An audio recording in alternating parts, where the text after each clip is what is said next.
الحمدللہ وکفا والصلاۃ والسلام علی من لا نبی بعد قال النبی صلی اللہ علیہ وسلم الصیام والقرآن یشفعان للعبد یوم القیامہ اور کما قال علیہ الصلوۃ والسلام۔ معزز برادران اسلام، رمضان قریب کا مقدس مہینہ قریب آ چکا ہے۔ آج 9 اپریل ہے، جمعہ المبارک کا دن ہے۔ قریب 3 سے 4 دن کے فاصلے پر یہ ماہ مقدس آ رہا ہے۔ اللہ تعالیٰ نے ہمیں یہاں تک پہنچا دیا کہ اب 4 دن کا فاصلہ ہے۔ ہم اللہ سے دعا گو ہیں اور امید رکھتے ہیں کہ اللہ ہمیں رمضان تک پہنچا دی۔ یہ وہ مقدس مہینہ جس کی کے لیے دعائیں اللہ کے نبی صلی اللہ علیہ وسلم رجب سے کر چکتے تھے۔ رجب کا چاند دیکھتے 2 مہینے پہلے سے ہی، رمضان سے 2 مہینے پہلے ہی جب رجب کا چاند نظر آتا تو اس وقت سے دعائیں کرنا شروع ہوتے، اے اللہ ہمیں ہمارے رجب میں اور شعبان میں برکتیں دے دیجیے، ہمیں رمضان تک پہنچا دیجیے۔ آنے والا جمعہ مبارک انشاءاللہ رمضان مبارک کا پہلا جمعہ ہوگا۔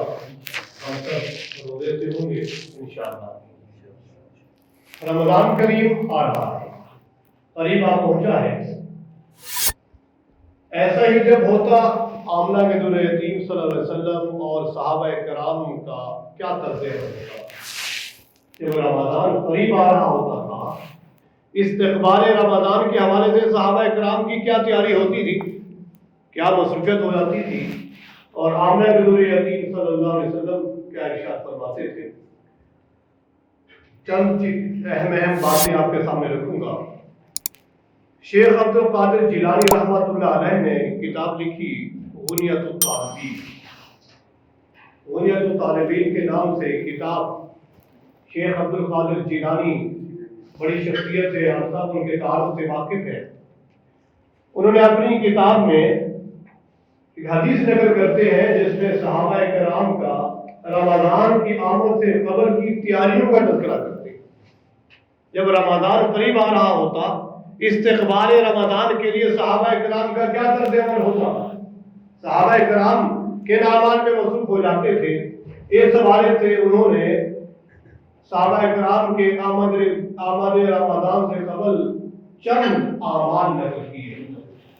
سب سے پہلا عمل، صحابہ کرام شعبان کے آخری عشرہ میں ہی رمضان سے پہلے اپنے تلاوت کے معمول کو بڑھا دیتے تھے۔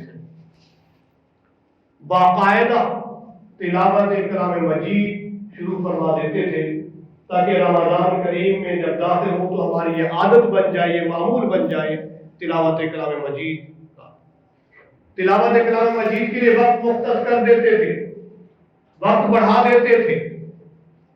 اصل میں تو رمضان میں اس سے وقت اور بڑھا دیتے تھے۔ رمضان تو سارا ہی قرآن، نماز اور ذکر اذکار میں مصروف ہو جاتے۔ رمضان کی آمد سے قبل ہی تلاوت کا باقاعدہ آغاز کر کے وقت بڑھا دیتے تھے تاکہ ہماری عادت بن جائے، اور رمضان کریم داخل ہو تو ہمیں مشکل پیش نہ آئے، ہم پہلے سے قرآن مجید کی پڑھ رہے ہوں، مشق کر رہے ہوں اور ہمارا وقت مختص ہو۔ پہلا کام تلاوت کلام مجید آمد رمضان سے قبل اس کا اہتمام کرواتے تھے صحابہ کرام رضی اللہ تعالیٰ عنہم اجمعین۔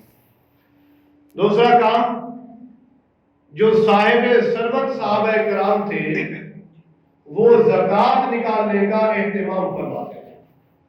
رمضان کی آمد سے چند دن قبل ہی وہ اپنا حساب و کتاب لگا کر زکوٰۃ ادا کر دیتے تھے تاکہ وہ کمزور طبقہ جو مستحق زکوٰۃ ہے، جو غریب اور کمزور نادار طبقہ ہے، اس کی بھی مالی حالت اچھی ہو جائے تاکہ وہ بھی رمضان عزت اور سکون کے ساتھ گزار سکے۔ رمضان کی آمد سے قبل ہی زکوٰۃ نکال کے مستحق لوگوں تک پہنچا دی جاتی تھی تاکہ وہ بھی اپنی ضروریات کی اشیاء کو خرید لے، وہ بھی مطمئن ہو کر اعتماد سے اور سکون سے رمضان گزار سکیں، رمضان کو عبادت، ریاضت، صیام اور نوافل کے ساتھ گزار سکے۔ زکوٰۃ کا اہتمام فرماتے تھے۔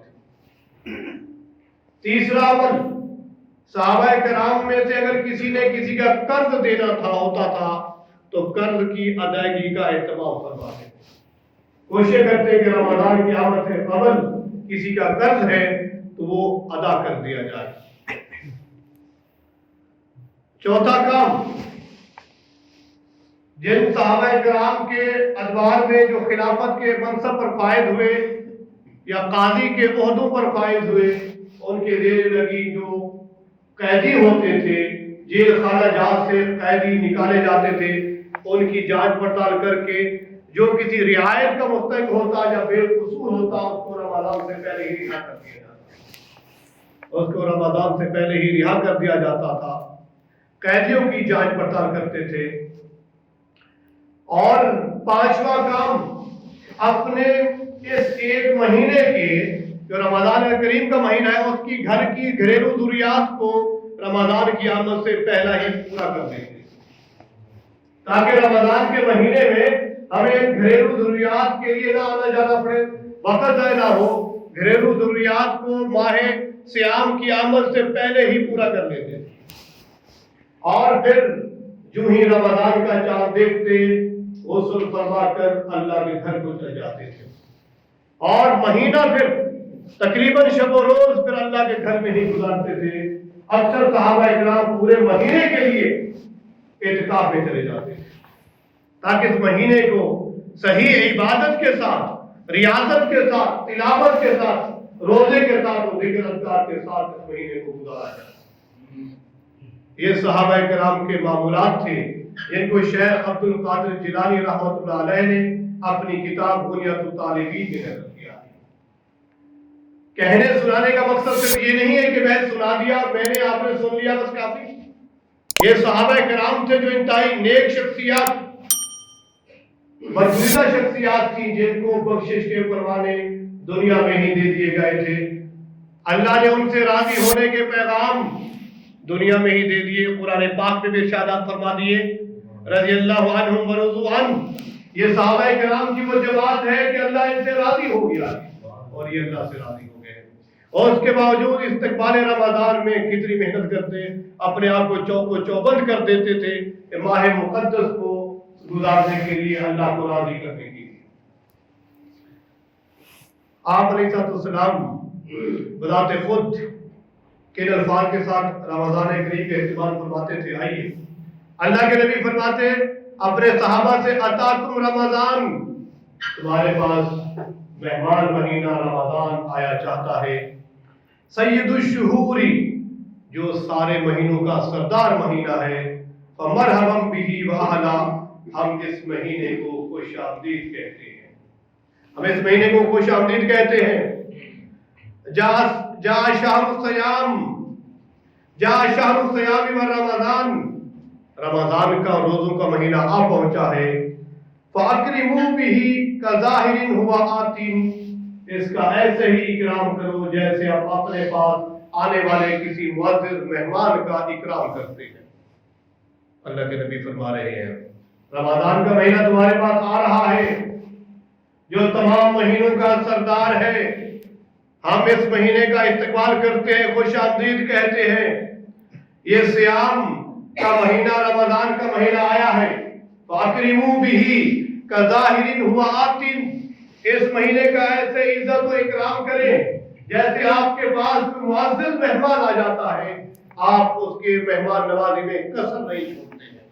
ایسے ہی اس مہمان مہینے کی مہمان نوازی کیجیے، اس کے احکامات کو اپنائیے، عمل کیجیے، روزہ رکھیے، تلاوت کیجیے، ذکر اذکار میں مصروف ہو جائیے. کسی کا حق کھایا ہے تو پہلے ادا کر دیجیے، اور آپ کا کسی کے ذمے ہے تو لے لیجیے یا معاف کر دیجیے. ایک اور ارشاد جو اللہ کے نبی صلی اللہ علیہ وسلم فرماتے تھے، الصائم لا ترد دعوته، یاد رکھے روزے دار کی کوئی دعا رد نہیں کی جاتی. روزے دار بن جائیے گا، رمضان آ رہا ہے، اللہ سے خوب دعائیں مانگیے گا. جو آپ کی ضروریات ہیں، آپ کے حوائج ہیں، اللہ سے مانگ لیجیے گا، اس لیے کہ روزے دار کی دعا رد نہیں کی جاتی. جو وہ مانگتا ہے اللہ عطا کر دیتے ہیں. اسی طرح ایک اور حدیث آقا دو جہاں کا فرمان مبارک مسند امام احمد بن حنبل نے اس کو نقل کیا